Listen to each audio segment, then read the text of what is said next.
আল্লাহ বলে আমি প্রথম, আমি শেষ, আমি প্রকাশ্য, আমি গোপন, সূচনাহীন অতীত থেকে আমি আল্লাহ আছি, শেষহীন সীমাহীন ভবিষ্যৎ পর্যন্ত আমি আল্লাহ থাকবো। চিল্লা এখন ঠিক কিনা? ওনার কোনো লয় নাই, ওনার কোনো ক্ষয় নাই, উনি অব্যয়, উনি অক্ষয়, উনি সদা জাগ্রত, সদা সজাগ, ওনার কোনো ঘুম নাই, ওনার কোনো তন্দ্রা নাই। সুবহানাল্লাহ পড়েন। লা তাখুযুহু সিনাতু ওয়ালা নাওম, never sleep or slumber overtakes him. আল্লাহর ঘুমে তো ধরেই না, ঘুমের আগে যে তন্দ্রা ধরে ওইটাও ধরে না।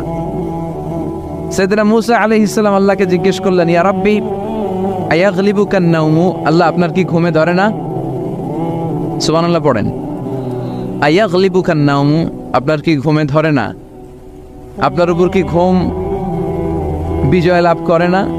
আমি তো সারাদিন কাজ করার পরে আমার ঘুমে ধরে। আমি সারাদিন রাখালগিরির কাজ করি, ছাগল চড়াই। পৃথিবীর সব নবীরা ছাগল চড়াতেন। মা মিন নাবিয়্যিন ইল্লা রাআল গানাম, পৃথিবীতে এমন কোনো নবী নাই যেই নবী মেষ চড়ায় নাই, বকরি চড়ায় নাই। সুবহানাল্লাহ পড়েন। সাহাবারা বললেন, ইয়া রাসূলুল্লাহ, আপনিও মেষ চড়িয়েছেন? বিষ্ণু বললেন, হ্যাঁ আমিও মেষ চড়িয়েছি। আমি তো অল্প কিছু টাকার বিনিময়ে মক্কাতে ছাগলগুলো চড়ায় দিতাম। সুবহানাল্লাহ পড়েন। তো মুসা আলাইহিস সালাম বললেন, আল্লাহ আয়াগলিবুকান নাওম, আল্লাহ আপনার কি ঘুমে ধরে না? আল্লাহ বললেন, কোনো কথা বলা যাবে না, দুইটা গ্লাসের ভেতরে পানি নাও, আর পানি ভর্তি গ্লাস নিয়ে তুর পাহাড়ের উপরে দাঁড়াও। সাইয়েদনা মুসা আলাইহিস সালাম দাঁড়ালেন। আল্লাহরে আবার জিজ্ঞেস করলেন, আল্লাহ আমি জিজ্ঞেস করলাম কি আর আপনি করতে বললেন কি? আল্লাহ বললেন, কথা বলো না, যা বলেছি তাই করো। আল্লাহর সাথে বেশি কথা চলে না, তিনি সব রাজার বড় রাজা, মহারাজা। চিল্লা এখন ঠিক কিরা? তো মুসা আলাইহিস সালাম কিছু বলতে পারে না, পানি নিয়ে দাঁড়িয়ে রইলেন। মুসা আলাইহিস সালামকে আল্লাহ বললেন, তুমি দাঁড়িয়ে থাকো। আর ঘুম রে বললেন, ঘুম তুই মুসারে ধর। ঘুম যে এবার সাইয়েদনা মুসা আলাইহিস সালামকে ধরেছে, উনি ঘুমের ধাক্কায় আর থাকতে পারে না, একবার ডানে যায় আর একবার বায়ে যায়। ঘুমের ধাক্কায় হঠাৎ করে কাত হয়ে পড়ে যায়, আর গ্লাসগুলো মাটিতে পড়ে খান খান হয়ে ভেঙে যায়। আল্লাহ ডেকে বললেন, মুসা বেশি কিছু হেফাজতের তো দায়িত্ব দেয় নাই, শুধু দুইটা গ্লাস হেফাজতের দায়িত্ব দিয়েছে। ঘুমের কারণে এগুলোর হেফাজত করতে পারো নাই, ভেঙে খান খান হয়ে গিয়েছে। আমি যদি তোমাদের মতো ঘুমিয়ে যেতাম, তাহলে পৃথিবীর সাথে সূর্য লেগে, সূর্যের সাথে চন্দ্র লেগে গোটা মহাবিশ্বটা এভাবে গ্লাসের টুকরার মতো খান খান হয়ে যেত রে মুসা। এজন্য লা তাখুযুহু সিনাতু ওয়ালা নাওম, আমার ঘুমেও ধরে না, ঘুমের আগে যে তন্দ্রা আসে ওইটাও ধরে না। Never sleep or slumber overtakes him, আল্লাহর ঘুমও নাই, তন্দ্রাও নাই। সুবহানাল্লাহ পড়েন। এজন্য ওই আল্লাহর জিকির বেশি বেশি করার দরকার আছে না নাই? বিষ্ণু বললেন, আফদালু যিকরি লা ইলাহা। তো এমন আল্লাহর ইবাদত আমরা করি যার ঘুম নাই, যার তন্দ্রা নাই। সুবহানাল্লাহ পড়েন। যার শক্তির সামনে কোনো শক্তি নাই, তিনি যা ইচ্ছা তাই করতে পারেন, ঠিক কিনা? ফাআলুল লিমা ইউরিদ, তিনি পাহাড়কে দরিয়া করতে পারেন, দরিয়াকে পাহাড় করতে পারেন, ধনীরে গরিব করতে পারেন, গরিবরে ধনী করতে পারেন, সম্মানিতরে অপমানিত করতে পারেন, অপমানিতরে সম্মানিত করতে পারেন। চিল্লায় বলেন, তিনি কে? তিনি ফাআলুল লিমা ইউরিদ, যা মনে চায় তাই করতে পারেন। ইন্না বাতশা রাব্বিকা লাশাদীদ, আল্লাহ বলেন, আমার পাকড়াও, আমার শাস্তি, আমার পানিশমেন্ট বড় ডেঞ্জারাস, কড়া। আমি আল্লাহ সব সময় ধরি না, ধরলে ছাড়ি না। ধরে ধরে ধরে না, ধরলে আল্লাহ, খেয়াল রাখবেন, আল্লাহ ছাড় দেয় কিন্তু ছেড়ে দেয় না। এটা আমাদের জন্য রিমাইন্ডার। আমরা প্রায় অন্যায় অপরাধ প্রবণতার সাথে এতটাই জড়িয়ে পড়ি, আমরা ভাবি আল্লাহ হয়তো পানিশমেন্ট দিবে না, কিন্তু আল্লাহ ছাড় দিচ্ছে, আল্লাহ ছেড়ে দিবেন না। চিল্লা এখন ঠিক কিনা? ফেরাউনরে আল্লাহ ছাড় দিয়েছে, ছেড়ে দেয় নাই। নমরুদরে ছাড় দিয়েছে, ছেড়ে দেয় নাই। এখনো দেখা যাচ্ছে আল্লাহ অনেককে ছাড় দেয়, কিন্তু আল্লাহ ছেড়ে দেয় না। এজন্য সবসময় ইবাদত করতে হবে একজনের, তিনি কে? প্রশংসা করতে হবে একজনের, তিনি কে? জিকির করতে হবে একজনের, তিনি কে? বিশ্বনবী বলতেন, লা ইয়াজালু লিসানুকা রাতবান মিন যিকরিল্লাহ, তোমার জিহ্বাটা যেন সবসময় আল্লাহর জিকিরে, আল্লাহর স্মরণে ভিজে থাকে। আবার বিশ্বনবী বলতেন, হাব্বুল কালাম ইলাল্লাহি আরবা, আল্লাহর কাছে সবচাইতে প্রিয় কথা চারটি। কয়টি? সবাই বলেন কয়টি? এক হচ্ছে সুবহানাল্লাহ, দুই হচ্ছে আলহামদুলিল্লাহ, তিন হচ্ছে লা ইলাহা ইল্লাল্লাহ, চার হচ্ছে আল্লাহু আকবার। প্রথমটা কি? দ্বিতীয়টা? তৃতীয়টা? চার নাম্বারটা? আবার আওয়াজ করে সবাই পড়েন, প্রথমটা কি? দ্বিতীয়টা? তৃতীয়টা?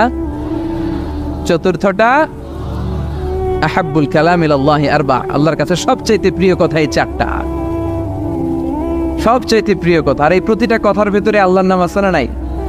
দেখেন, সুবহানাল্লাহ আল্লাহ আছে, আলহামদুলিল্লাহ, লা ইলাহা ইল্লাল্লাহ, আল্লাহু আকবার, আছে না নাই? তার মানে জিকির করতে হলে ওই জিকিরের মধ্যে নাম থাকতে হবে কার? আল্লাহর নাম ছাড়া এই দেশে অনেক জিকির আছে না নাই? লাফালাফি করে হুই হাই, হ্যাঁ, পেকুয়াতে আলহামদুলিল্লাহ, এগুলো বোধহয় নাই, কম।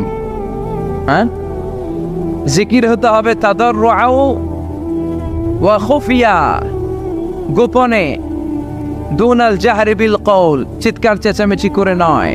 এদেশে অনেকে জিকিরও করে আবার বাসার আগায় উঠে যায়, আছে না নাই? আবার জিকির করতে করতে লাফাতে লাফাতে যিনি জিকির করে ওনার কাঁধের উপরে ওঠে, দেখছেন আপনারা? আমি এখন জিকির করাচ্ছি, তাসবিহ পড়াচ্ছি, আপনারা যদি লাফ দিয়ে আমার কাঁধে ওঠেন, আমি যাবো কই?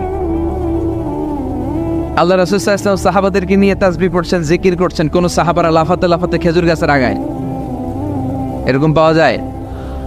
অথবা সাহাবারা আবেগের চোটে লাফাতে লাফাতে আল্লাহ রাসূলের কাঁধের উপর, এরকম হয়েছে কোনোদিন? তাহলে এইরকম সিস্টেমে হুই হাই করে লাফালাফি করে কোনো ধরনের জিকির করা যাবে? জিকির করতে হবে হাতের কড়ায়, গুনে গুনে, ভদ্রভাবে।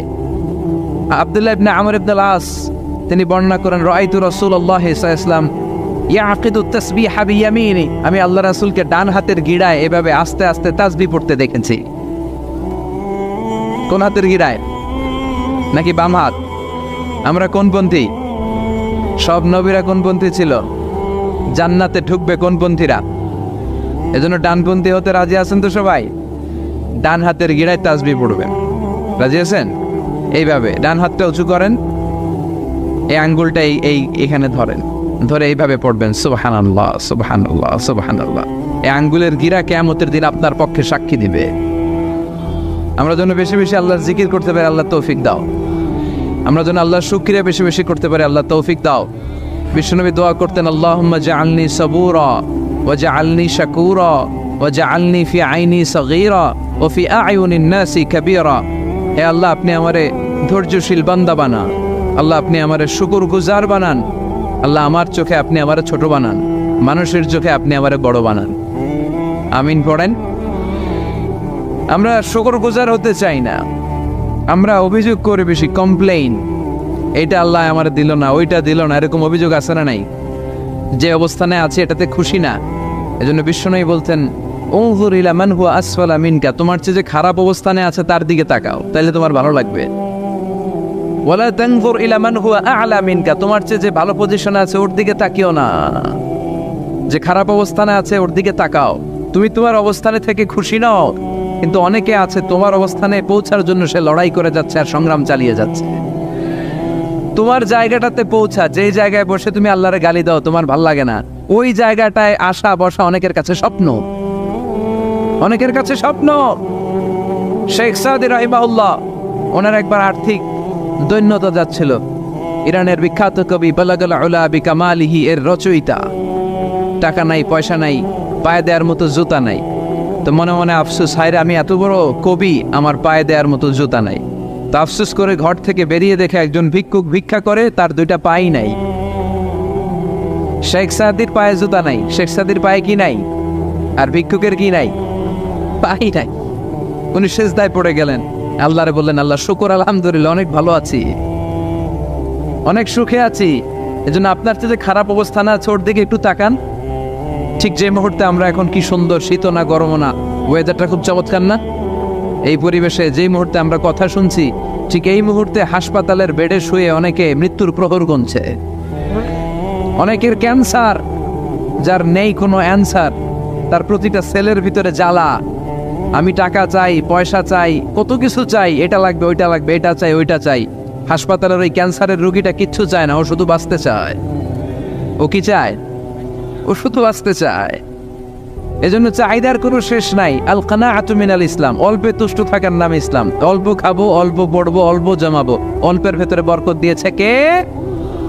লা ইয়াস্তাউই আসহাবুন নার ওয়া আসহাবুল জান্নাহ, আসহাবুল জান্নাতি হুমুল ফাইজুন। যারা জান্নাতে যাবে আর যারা জাহান্নামে যাবে তারা কি কখনো সমান হতে পারে? The people of paradise and the people of hellfire, they never be equal ever.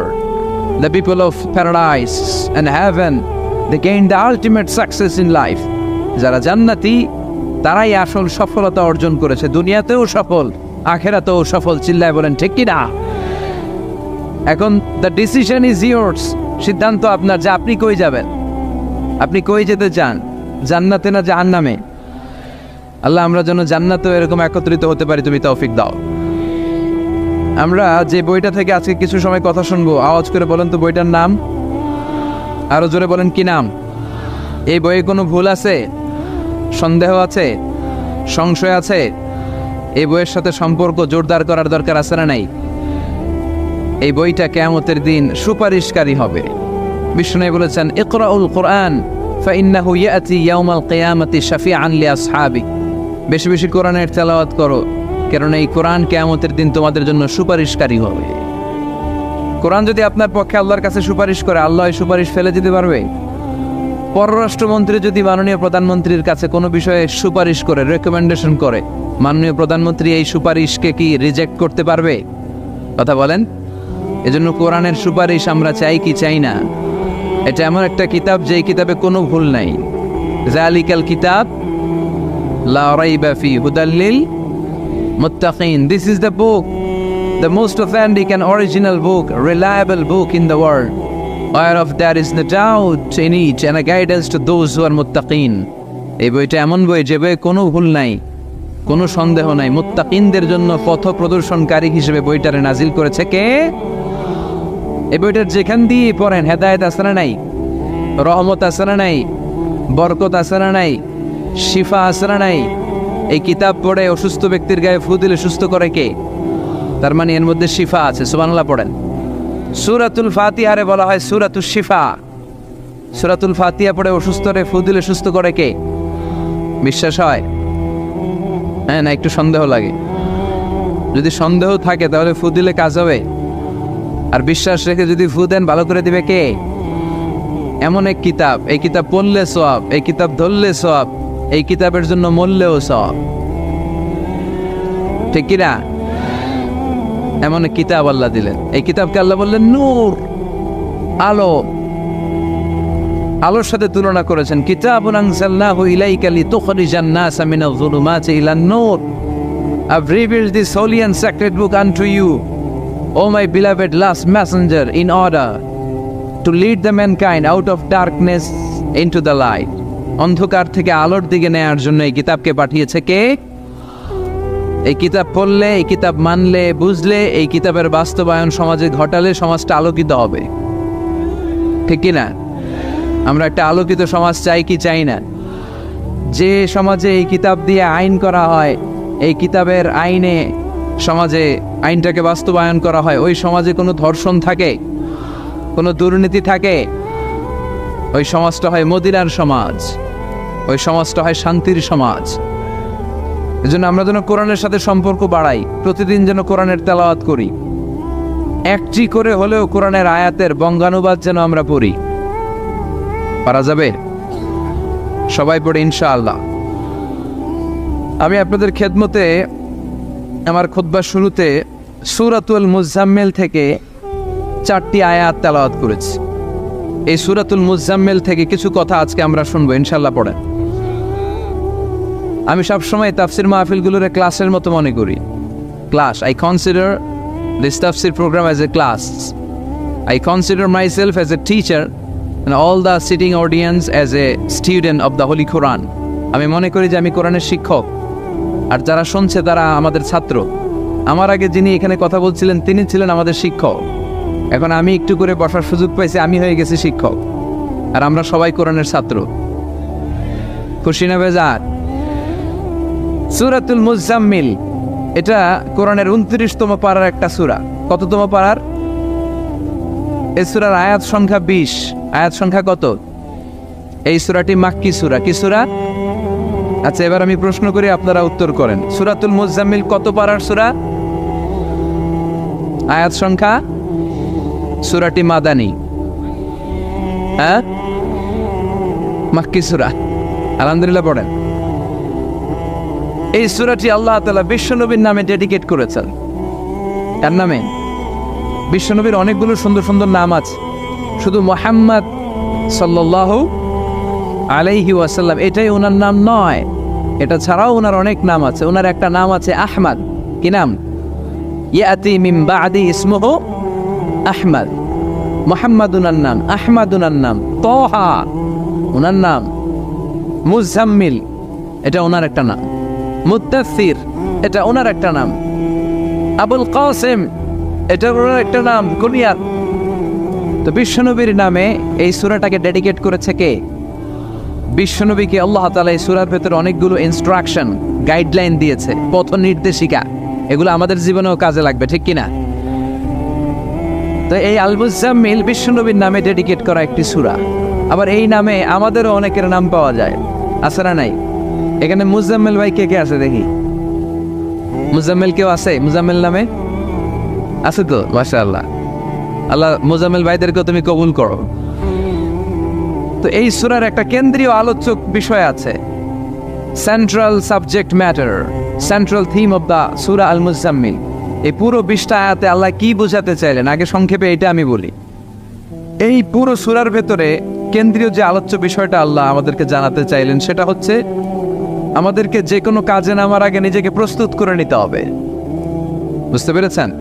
You have to take huge preparation for a successful mission. আপনি যদি কোনো মিশনে নামতে চান, আপনাকে you have to take preparation, you have to be prepare. নিজেকে প্রস্তুত করে নিতে হবে। বিশ্বনবীকে আল্লাহ তাআলা বড় একটা মিশনে নামাবেন, নবুয়তের মিশন, দাওয়াতি কাজের মিশন, আল্লাহর জমিনে আল্লাহর দ্বীনকে বাস্তবায়নের মিশন, পৃথিবীর বুকে কালিমার পতাকা গেড়ে দেওয়ার মিশন। চিল্লা এখন ঠিক কিনা? তো এত বড় মিশন যে নবী পালন করবে, ওই নবীর প্রিপারেশনের দরকার আছে না নাই? তাহলে এই পুরো সূরার মূল কথা হচ্ছে প্রিপারেশন ফর এ মিশন, মিশনের জন্য প্রস্তুতি গ্রহণ করা। Good preparation is a prerequisite for a successful mission. আপনি যদি একটা মিশনে সফল হতে চান, আপনাকে প্রস্তুতি নিতে হবে। কে নিতে হবে? সবাই বলেন, প্রিপারেশন নিতে হবে। প্রিপারেশন যদি ভালো হয়, কাজের ফলাফলও। প্রিপারেশন যদি খারাপ, ফলাফলও। পরীক্ষার আগে যদি প্রিপারেশন ভালো হয়, গোল্ডেন এ প্লাসের সম্ভাবনা আছে না নাই? ইলেকশনের আগে যদি ভালো প্রস্তুতি নেয়, জয়লাভ করার সম্ভাবনা আছে না নাই? সব কাজে প্রিপারেশন লাগে। এই যে আমরা প্রতিদিন সালাত পড়ি, নামাজ আদায় করি, প্রস্তুতি লাগে না? কি প্রস্তুতি লাগে? ওযু করা লাগে, ঠিক কিনা? ইয়া আইয়ুহাল্লাযীনা আমানু ইযা কুমতুম ইলাস সালাতি ফাগসিলু ওয়ুজুহাকুম ওয়া আইদিয়াকুম ইলাল মারাফিক ওয়ামসাহু বিরুউসিকুম ওয়া আরজুলাকুম ইলাল কা'বাইন। সুবহানাল্লাহ পড়েন। আল্লাহ ডেকে বললেন, গোলাম যখন নামাজে যাবা, নামাজের প্রস্তুতি নাও। কথাটা কার? আগে চেহারা ধৌত করো, হাত দুইটা কনুই পর্যন্ত ধৌত করো, তারপরে মাথা মাসে করো, তারপর পা ধৌত করো, তারপরে সালাত কায়েম করতে যাও। তার মানে সালাত ইকামাতুস সালাত প্রতিষ্ঠার আগে আপনাকে প্রস্তুতি নিতে হবে। নামাজে যাওয়ার আগে ওযু করা লাগবে, ঠিক কিনা? আবার জুমার নামাজে আপনি যাবেন, এই জুমার নামাজে যাওয়ার আগে প্রস্তুতি আছে না নাই? কি প্রস্তুতি আছে? গোসল করা লাগে, ঠিক কিনা? আতর মাখা লাগে, সুন্দর পারফিউম দেওয়া লাগে, তারপর জুমার খুতবা শোনার জন্য মসজিদে আগে আগে যাওয়া লাগে, ঠিক কিনা? তার মানে নামাজের আগে প্রস্তুতি লাগে, জুমার সালাতের আগে প্রস্তুতি লাগে, আবার রোজার আগেও প্রস্তুতি আছে না নাই? বিশ্বনবী রমাদান আল মুবারক আসার 2 মাস আগ থেকে প্রস্তুতি নিতেন। বিশ্বনবী দোয়া করতে শুরু করতেন রজব মাস থেকে, আর আল্লাহর কাছে বলতেন, আল্লাহুম্মা বারিক লানা ফি রজব ওয়া শাবান ওয়া বাল্লিগনা রমাদান। রজব শাবানে বরকতে দাও, রমজান মাসে গুনাহ ঝরাও। সপ্তাহ জুড়ে তুমি বরকতে দাও, জুমার দিনেতে গুনাহ ঝরাও। রজব শাবানে বরকতে দাও, রমজান মাসে গুনাহ ঝরাও। চিল্লায় পড়েন আমিন। রমজান আসার 2 মাস আগে বিশ্বনবী রজব মাস থেকে রমজানের প্রস্তুতি নিতেন। আল্লাহু আকবার। আর পড়তেন, আল্লাহুম্মা বারিক লানা ফি রজব ওয়া শাবান ও আল্লাহ, রজব আর শাবান মাসে আপনি বরকত দেন, ওয়া বাল্লিগনা রমাদান, রমজান মাসে পৌঁছে দেন। এখন যে মাসটা চলতেছে এটা কি মাস? হ্যাঁ, তাহলে রমজানের প্রস্তুতি নেওয়ার দরকার আছে না নাই? রমজানের 2 মাস আগ থেকে উনি প্রস্তুতি নিতেন। এরপরে ঈদ আসার আগে রমজানের প্রস্তুতি আছে না নাই? ও মন রমজানের ওই রোজার শেষে এলো খুশির ঈদ, তুই আপনাকে আজ বিলিয়ে দে শোন আসমানি তাকি, তোর সোনা দানা বালা খানা সব রাহে লিল্লা, দে জাকাতে মুর্দা মুসলিমের আজ ভাঙাইতে নিত। পড়েন, রমজানের ওই রোজার শেষে এলো খুশির ঈদ, তুই পড়বি দের নামাজের মন সেই ঈদ গাহে, যে ময়দানে সব গাজী মুসলিম হয়েছে শহীদ। রমজানের ওই রোজার শেষে এলো খুশির ঈদ। আলহামদুলিল্লাহ পড়েন। তার মানে নামাজের আগে প্রস্তুতি লাগে, রোজার আগে প্রস্তুতি লাগে, ঈদের আগেও প্রস্তুতি লাগে। এরপরে হজ যদি পালন করতে চান তারও প্রস্তুতির দরকার আছে না নেই? একজন হজ করবে, প্রস্তুতি লাগবে না? কি প্রস্তুতি লাগবে? হ্যাঁ, পাসপোর্ট লাগবে, হজের ভিসা লাগবে, তারপরে রেজিস্ট্রেশন করা লাগবে, আশকুনার হাজি ক্যাম্পে প্রশিক্ষণ নেওয়া লাগবে, রিয়াল কেনা লাগবে, ইজার কেনা লাগবে, রিদা কেনা লাগবে, বেল্ট কেনা লাগবে, হজের নিয়ম কানুন জানা লাগবে, ঠিক কিনা? দেখেন, নামাজের আগে প্রস্তুতি লাগে, রোজার আগে প্রস্তুতি লাগে, হজের আগে প্রস্তুতি লাগে, কিন্তু জাকাতের আগে লাগে না। হ্যাঁ, জাকাতের জন্য 1 বছর আগ থেকে প্রস্তুতি নেওয়া লাগে। আপনি কবে নিসাব পরিমাণ সম্পদের মালিক হলেন ডায়েরিতে নোট রাখার দরকার আছে না নাই? তার মানে নামাজের আগে প্রস্তুতি, রোজার আগে প্রস্তুতি, জাকাতের আগে প্রস্তুতি, হজের আগে প্রস্তুতি। এই সূরার মধ্য দিয়ে রব্বুল আলামিন বিশ্বনবীরে বুঝাতে চাইলেন, ও নবী, বিশাল একটা মিশনে আপনি নামবেন, বিশাল একটা যুদ্ধে আপনি নামবেন, কালেমার বাণীকে দুনিয়ার বুকে প্রচার করার গুরু দায়িত্ব নিয়ে নামবেন। এত বড় দায়িত্ব পালনের আগে আপনার প্রস্তুতি নেওয়ার দরকার আছে না নাই? বিশ্বনবীকে প্রস্তুতি নিতে বললেন। তার মানে এই সূরার কেন্দ্রীয় আলোচ্য বিষয় হচ্ছে you have to take a very good preparation for a mission. আপনি কোনো কাজে সফল হতে হলে আপনাকে প্রস্তুতি নিতে হবে। ভালো প্রস্তুতি ছাড়া সফল হওয়া যাবে? আবার যুদ্ধের ময়দানেও যখন আমরা যাই, বিশ্বনবী যেতেন, প্রস্তুতি ছিল কি ছিল না? আল্লাহ বললেন, ওয়া আ'ইদ্দু লাহুম মাসতাতা'তুম মিন কুওয়া ওয়া মির রিবাতিল খাইল তুরহিবুনা বিহি আদুওয়াল্লাহি ওয়া আদুওয়াকুম। আল্লাহ ডেকে বলেন, গোলাম, যুদ্ধের ময়দানে যাওয়ার আগে ভালো করে নিজেদেরকে প্রস্তুত করে নাও। ওয়া আ'ইদ্দু লাহুম মাসতাতা'তুম মিন কুওয়া, তোমাদের শক্তি সামর্থ্য যা আছে সব প্রস্তুত করে রাখো। সব কিছু প্রস্তুত থাকবে মুসলমানদের, মুসলমান থাকবে সদা জাগ্রত, সদা প্রস্তুত। চিল্লায় বলেন ঠিক কিনা? প্রস্তুত থাকতে হবে যুদ্ধের জন্য। আমরা যে যোদ্ধা, আমরা ভুলেই গেছি।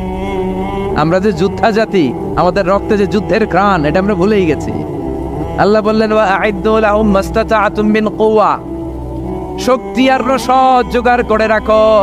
তুরহিবুনা বিহি আদুওয়াল্লাহি ওয়া আদুওয়াকুম, এই শক্তি আর সম্ভাবনা দিয়ে আল্লাহর দুশমনদেরকে তোমরা ভয় দেখাবা। মির রিবাতিল খাইল, ঘোড় সাওয়ারগুলোকে প্রস্তুত করে রাখো। বর্তমানে তো ঘোড়া টোরা নাই, এখন প্রস্তুত করে রাখতে হবে অ্যাটম বোমা, ঠিক কিনা? এখন রাখতে হবে AK-47, rocket launcher, drone, missile, ballistic ক্ষেপণাস্ত্র, রণতরী, যুদ্ধ জাহাজ, ঠিক কিনা? গোটা বিশ্বের মুসলমানদের একটা সেন্ট্রাল মিলিটারি দরকার।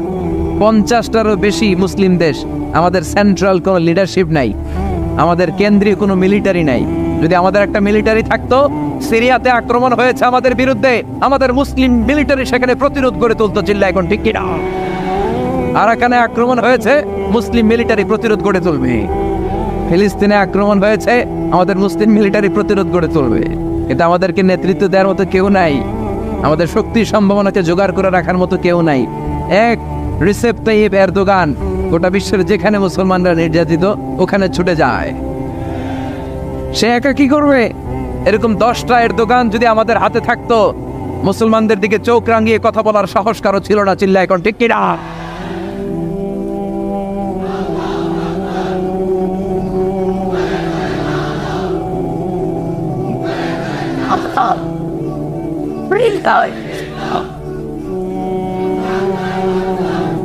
وأعدوا لهم ما استطعتم من قوة ও নবী শক্তি সম্ভাবনা সব কিছু জোগাড় করে রাখেন, মুসলমান থাকবে সদা প্রস্তুত, সদা সজাগ, মুসলমানদের বসে থাকার সময় নাই, ঠিক কি না? তার মানে এই পুরো সূরাতুল মুজাম্মিলে আল্লাহ তাআলা যে সেন্ট্রাল মেসেজটা বিশ্বনবীকে দিতে চাইলেন সেটা হচ্ছে, নবী প্রস্তুতি নেন, লড়াইয়ের প্রস্তুতি, যুদ্ধের প্রস্তুতি, মিশনে নামার প্রস্তুতি। সুবহানাল্লাহ পড়েন। তাহলে সূরাতুল মুজাম্মিলের কেন্দ্রীয় আলোচ্য বিষয় কি? প্রস্তুতি। চিল্লায় বলেন, কেন্দ্রীয় আলোচ্য বিষয় কি? প্রিপারেশন নিতে হবে, প্রস্তুত থাকতে হবে, ঠিক কিনা? কেন্দ্রীয় আলোচ্য বিষয় আমরা জেনে গেলাম। এবার জানবো কোন প্রেক্ষাপটে এই সূরাটা নাজিল হয়েছে। শুনবেন, মনোযোগ আছে না গেছে? কথা বুঝতে পারতেছেন তো? কথা বোঝা যান না বোঝানো যার? বোঝা যার? সূরাতুল মুজাম্মিল এটা শুধু মাক্কি সূরাই নয়, এটা মাক্কি যুগে নাজিল হওয়া শুরুর দিককার সূরা। কোরআনের নাজিলের দিক থেকে সর্বপ্রথম সূরা কোনটা? সূরাতুল আলাক।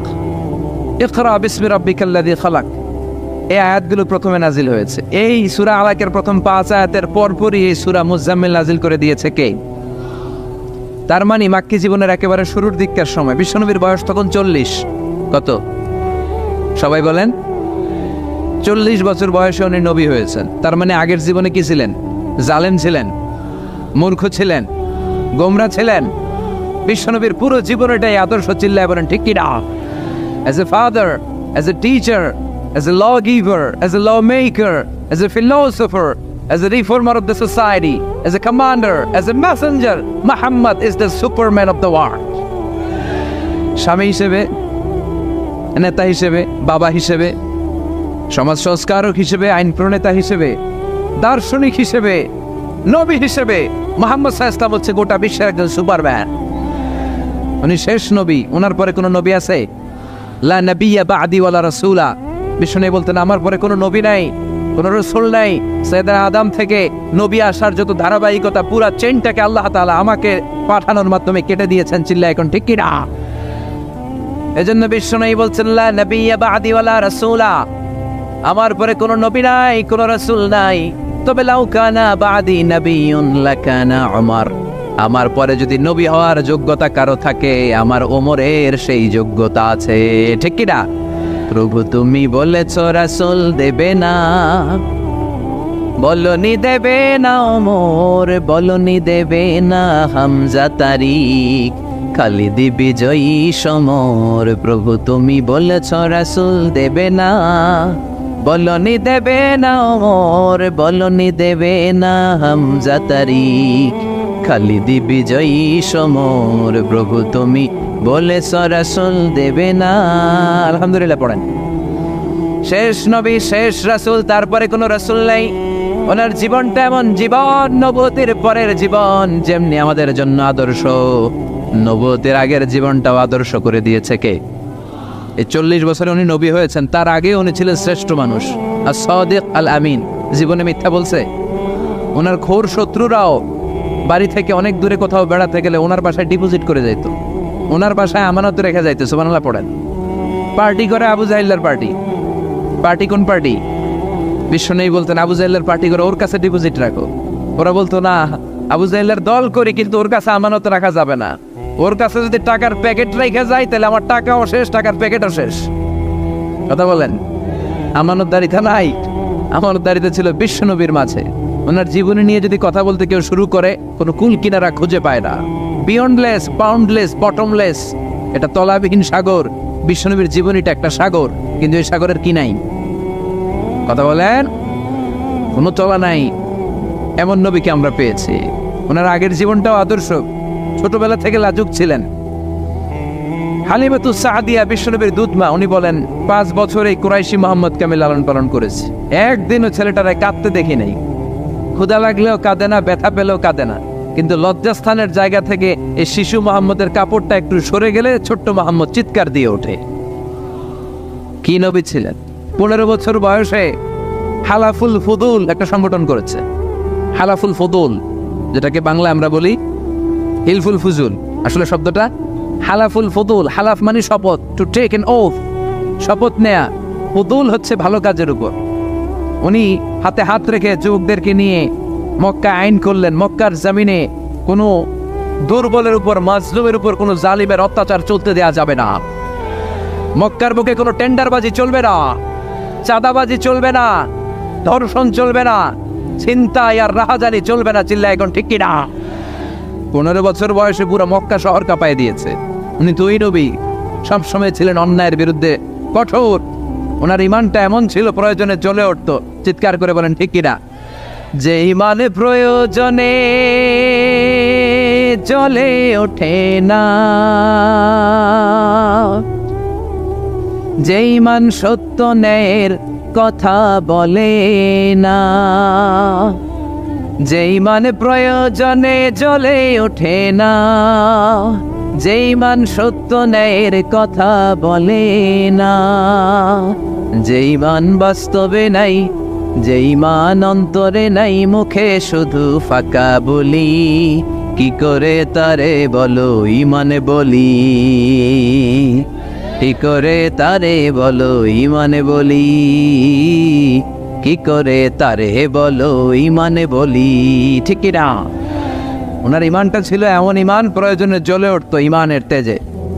উনি ছিলেন ওই নবী, 40 বছরের আগের জীবনে যেমন পরের জীবনে তেমন। সুবহানাল্লাহ পড়েন। তো বিশ্বনবী 40 বছর বয়সে ওহী পেলেন। ওনার ওহীর সূচনাটা ছিল আর রুইয়া সালেহা, সত্য স্বপ্ন। বুখারীর প্রথম বাবটা হচ্ছে বাব কাইফা কানা বাদউল ওয়াহী ইলা রাসূলিল্লাহ।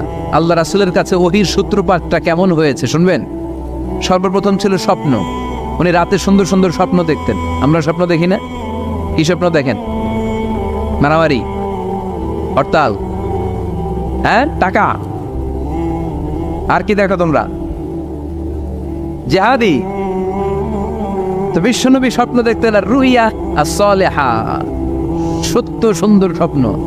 আর রাতের বেলা বিশ্বনবী যাই স্বপ্নে দেখতেন, দিবালোকের আলোর ন্যায় সকালে এটা সুস্পষ্ট হয়ে যেত। চিল্লা এখন সুবহানাল্লাহ। কারণ নবীদের স্বপ্নটা ওহী। নবীদের স্বপ্নটা কি? নবীদের স্বপ্ন যদি ওহী না হতো, তাহলে একটা স্বপ্নের উপর ভিত্তি করে সাইয়েদনা ইব্রাহিম আলাইহিস সালাম ছেলের গলায় ছুরি চালাতেন না। এটা ওহী ছিল, এটা আল্লাহর পক্ষ থেকে স্পেশাল অর্ডার ছিল। চিল্লায় বলেন ঠিক কি না?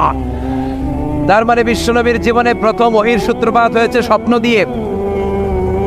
তারপরে বিশ্বনবীর কাছে নিঃসঙ্গতা, নির্জনতাকে প্রিয় করে দিল কে?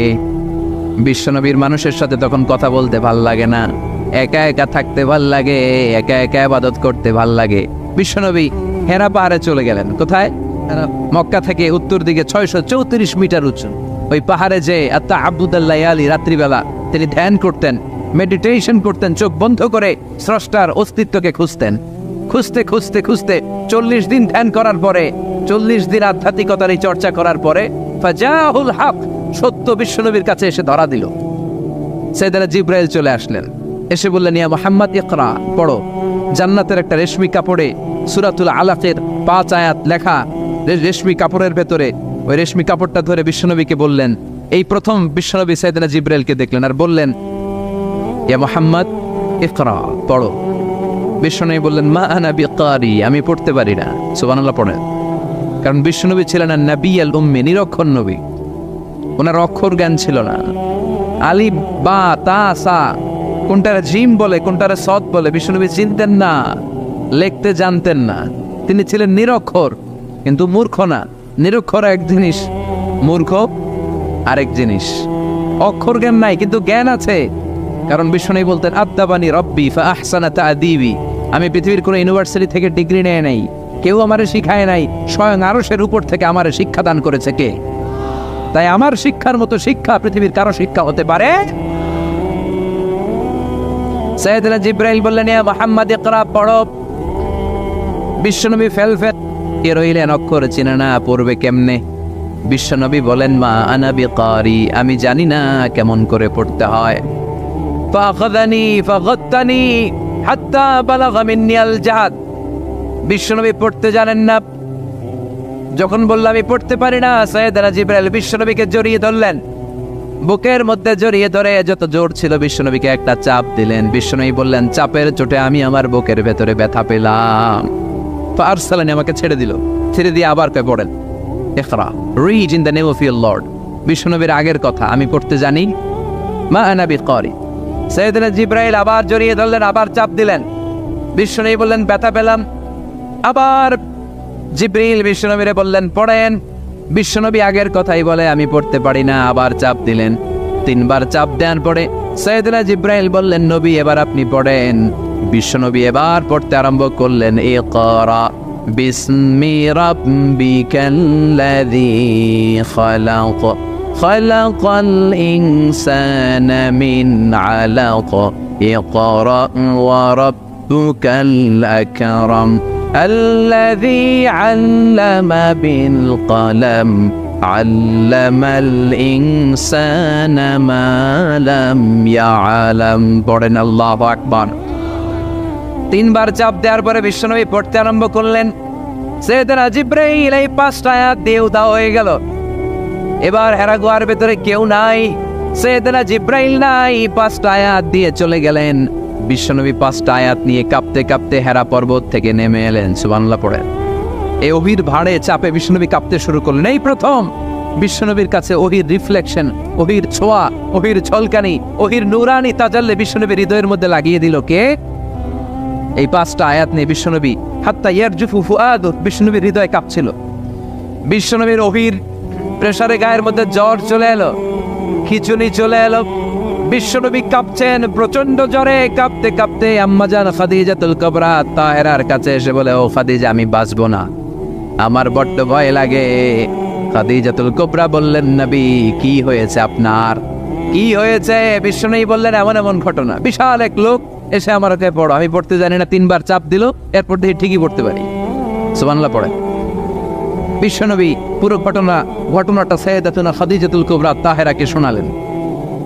এরপরে মা খাদিজারে বললেন, খাদিজা, আমার বড্ড ভয় হয়, মনে হয় আমি মরে যাব, আমার প্রচন্ড জ্বর এসেছে, কাঁপুনি চটেছে, তুমি আমারে কম্বল দাও। কি দাও? সবাই বলে আরো জোরে কন, আমারে কম্বল দাও, আমার জ্বর এসেছে, কাঁপুনি বেড়ে যাচ্ছে, চাদর দাও, কাপড় দাও, কম্বল দাও। মা খাদিজা কম্বল জোগাড় করতে গেলেন। কম্বল আর চাদর এনে বিশ্বনবীর গায়ের মধ্যে মা খাদিজা কম্বলটা পেঁচিয়ে দিলেন। বিশ্বনবী কম্বলটা পেঁচিয়ে বিছানার মধ্যে শুয়ে গেলেন। ঠিক এই মুহূর্তে সূরাতুল মুজাম্মিল নাজিল করে দিল কে? বিশ্বনবী কম্বল গায়ে দিয়ে শুয়ে আছে, আল্লাহ বিশ্বনবীর ডাক দিলেন, ইয়া আইয়ুহাল মুজাম্মিল কুমিল লাইলা ইল্লা কালিলা। সুবহানাল্লাহ। আল্লাহ কি সোহাগ ভরা আদর মাখা ডাক দিলেন, ইয়া আইয়ুহাল মুজাম্মিল। এর মানে হলো, হে কম্বলওয়ালা। কি ওয়ালা? হে কম্বলওয়ালা নবী, মানে হে কমলিওয়ালা নবী। কি নবী? কমলি।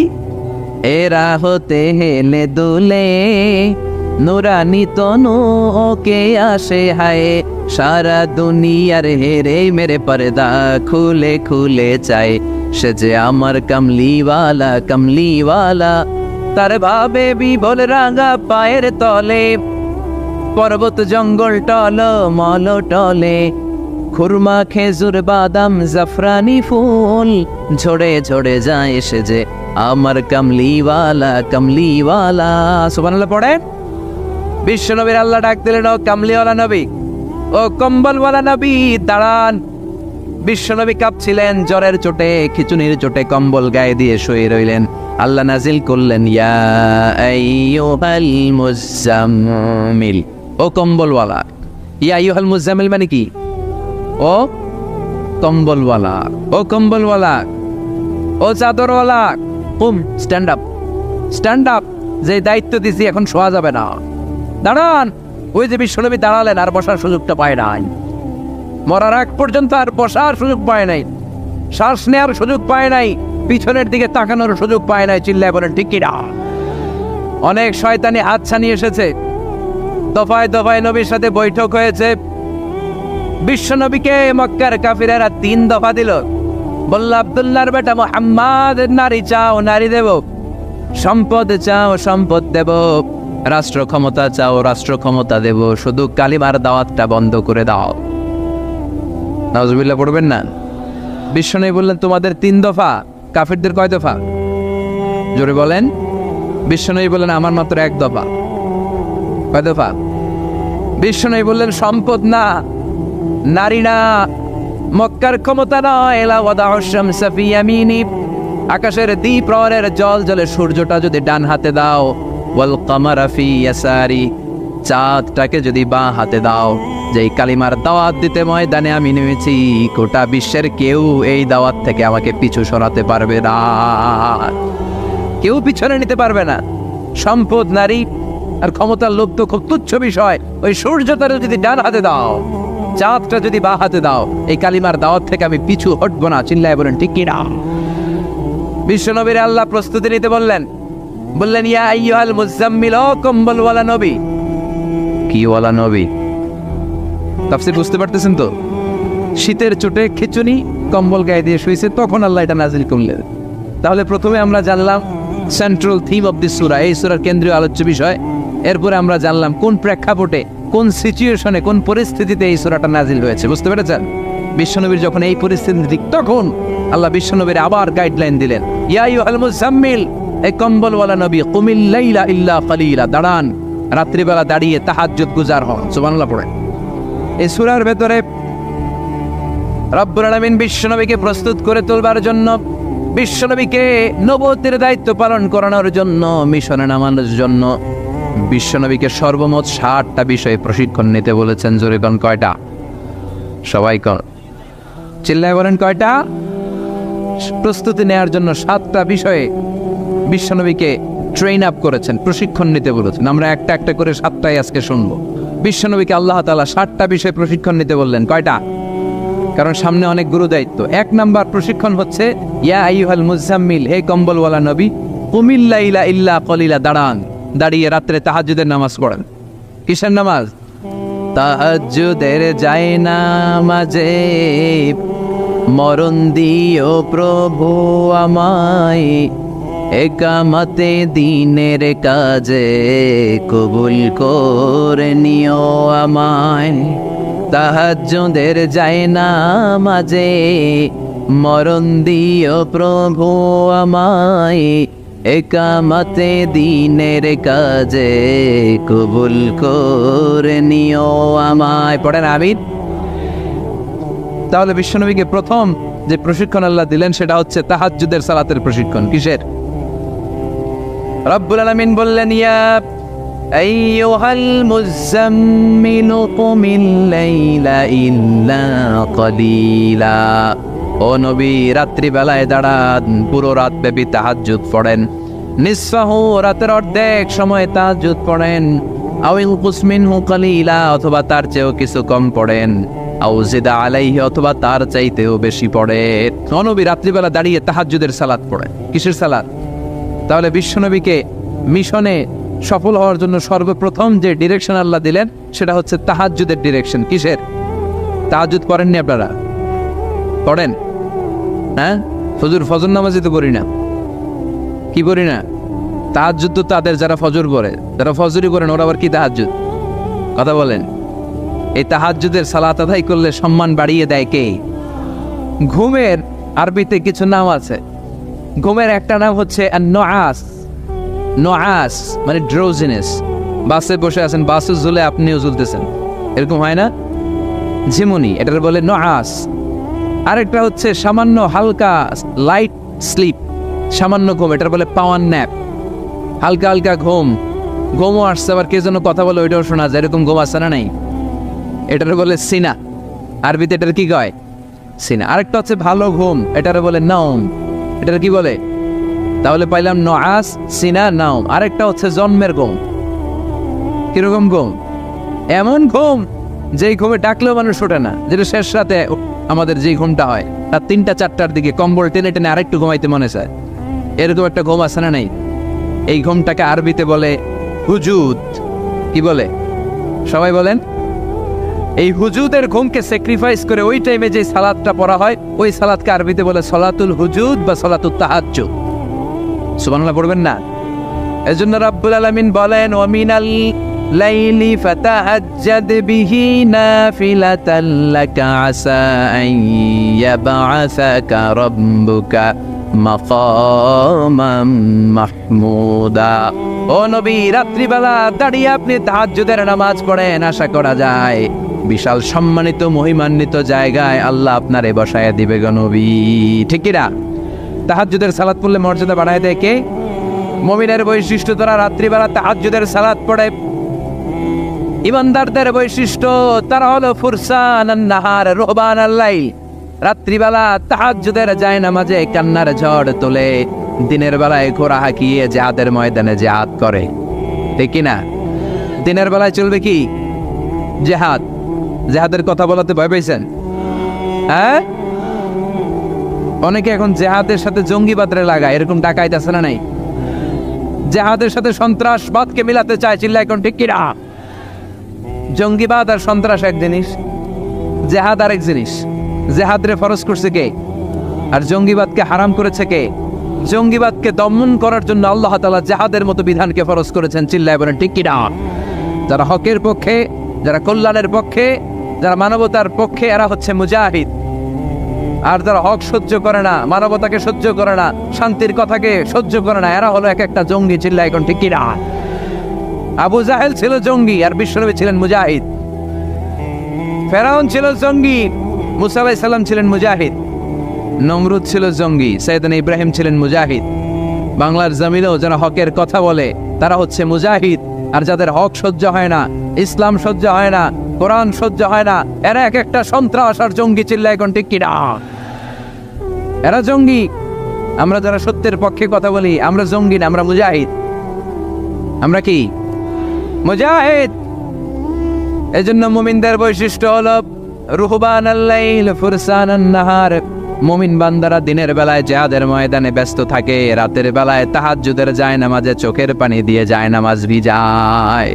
রাতের আধারে যারা সেজদাতে রয়, দু চোখের স্রোতে নদী যেন বয়। রাতের আধারে যারা সেজদাতে রয়, দু চোখের স্রোতে নদী যেন বয়। ছলনার হাতছানি যতই আসুক, পেছনে ফিরেও সে তাকায় না। যাদের হৃদয়ে আছে আল্লাহর ভয়, তারা কবু পথ ভুলে যায় না। আল্লাহর প্রেম ছাড়া এই দুনিয়ায় কারো কাছে কোনো কিছু চায় না, চিল্লায় বলেন ঠিক কিনা? এজন্য বিশ্বনবীর প্রথম প্রশিক্ষণ নিতে বললেন আল্লাহ, কুমিল লাইলা ইল্লা কালিলা। ও নবী, বিশাল মিশন নিয়ে দুনিয়ার বুকে আপনি এসেছেন গো নবী। প্রথম প্রশিক্ষণ যেটা নিবেন, রাত্রিবেলায় দাঁড়িয়ে দাঁড়িয়ে তাহাজ্জুদের প্রশিক্ষণ। বিশ্বনবীর আদেশ করলেন কে? কিসের আদেশ? সবাই কন আরো জোরে।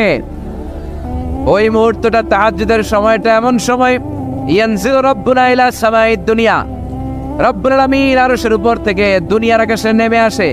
নেমে আসে মানে বিশেষ একটা মনোযোগ দেয়, আর দুনিয়াবাসীরা ডেকে ডেকে বলে, গোলাম আলা মিন মুস্তাগফিরিনা গফির আলা। কার ক্ষমা লাগবে ক্ষমা চাও, সব গুনাহ আমি ক্ষমা করে দেব। আলা মিন মুস্তারজিকিন আরজুকালা। কার কি লাগবে আমার কাছে চাও, সব আমি দিয়ে দেব। আল্লাহু আকবার। আলা মিন মুস্তাকসিন আকসুলা। যার জামা দরকার জামা চাও, জামা দেব। ক্ষমতা দরকার ক্ষমতা চাও, ক্ষমতা দেব। নেককার স্ত্রী দরকার, নেককার সন্তান দরকার, সন্তান চাও, সন্তান দেব। সব দেয়ার মালিক কে? কেউ যেটা পারে না পারে কে? কেউ যেটা দেয় না দেয় কে? কেউ যেটা বোঝে না বোঝে কে? আল্লাহ শেষ রাতে আম করে ডাকে, দেওয়ার জন্য ডাকে, কিন্তু চাওয়ার সময় আমাদের নেই। উনি দেওয়ার জন্য প্রস্তুত, কিন্তু এটা তো নেওয়ার লোক লাগবে। কথা কন। বিশ্বনবী তাহাজ্জুদের সময় দাঁড়িয়ে যেতেন ছোট্ট একটা ঘরে, চাটাইয়ের উপরে বিশ্বনবী মা এসে শুতেন, গাদাগাদি করে জায়গা নাই। মাঝরাতে বিশ্বনবী তাহাজ্জুদের জন্য দাঁড়াতেন, আল্লাহু আকবার বলে দাঁড়িয়ে যেতেন, নামাজ শুরু করে দিতেন। বিশাল বড় সূরা পড়তেন, কিরাত পড়তেন, রুকু করতেন, কিন্তু সিজদার জায়গায় সিজদা দেওয়ার জায়গা নাই। সিজদার জায়গায় মা এসে পা বিছিয়ে শুয়ে আছে। বুখারীর বর্ণনা, বিশ্বনবী সিজদায় যে হাত দিয়ে মা এসার পায়ের মধ্যে চিমটি কাটতেন। মা এসা বুঝতে পারতেন বিশ্বনবী এখন সিজদায় যাবে। সুবহানাল্লাহ পড়েন। মা এসা বুঝতে পেরে পা দুইটা সরিয়ে নিতেন, বিশ্বনবী সিজদা দিতেন। সিজদা দিয়ে বিশ্বনবী যখন আবার দাঁড়িয়ে যেতেন, মা আয়েশা পা বিছিয়ে আবার শুয়ে পড়তেন। কি ইবাদত ছিল বিশ্বনবীর! হাত্তা তাতাওয়াররামু খাদামা। মা আয়েশা বলতেন বিশ্বনবী দাঁড়িয়ে থাকতে থাকতে এত সময় ধরে তাহাজ্জুদের সালাত পড়তেন, ওনার পা গুলো ফুলে এরকম টিউমারের মতো মোটা হয়ে যেত। সুবহানাল্লাহ পড়বেন না? দাঁড়িয়ে থাকতে থাকতে বিশ্বনবীর পা গুলো টিউমারের মতো মোটা হয়ে যেত। প্রথম রাকাতে বাকারা আলে ইমরান পড়ে ফেলতেন। সুবহানাল্লাহ পড়েন। বিশ্বনবীর পা যেন ফেটে যাবে এভাবে হাত বেঁধে দাঁড়িয়ে থাকতে থাকতে বিশ্বনবীর হাতগুলো বাঁকা হয়ে যেত, ব্যথা হয়ে যেত। বিশ্বনবী তখন হাত দুইটা ছেড়ে দিতেন। আবার যখন এনার্জি ফিরে পেতেন, যখন বিশ্বনবীর ভাল লাগতো আবার হাত বাঁধতেন। পড়েন সুবহানাল্লাহ। তার মানে হাত ছেড়ে দিও নামাজ পড়া যায়, হাত ছেড়ে দিও। মালিকি মাযহাবের কিছু স্কলাররা ওনারা মত নিয়েছে, ওনাদের অনুসারীরা এরসাল করে। আমাদের দেশে কেউ বাদে এইভাবে, কেউ এইভাবে, কেউ এইভাবে। মালিকিরা বাদেই না, কে বাদবই না, কি করবি কর। আছে না নাই? আপনি যদি হজ করতে যান মক্কা মদিনায় এই আমলগুলো দেখতে পারবেন। এটা সুন্নাত একটা আমল। হাত ছেড়ে দিলেও যেখানে সালাত হয়ে যায় ওই জায়গায় কই বাঁধবে এই নিয়ে কিলাকিলি আছে না নাই? উপরে না নিচে, আমিন জোরে না আসতে, আছে না নাই? পেকুয়াতে মাশাআল্লাহ এগুলো নাই। হ্যাঁ, পেকুয়াতে এগুলো আছে। বিশ্বনবী লম্বা সময় দাঁড়িয়ে তাহাজ্জুদ পড়তেন। তাহাজ্জুদ পড়লে আপনার মর্যাদা বাড়ায় দিবে কে?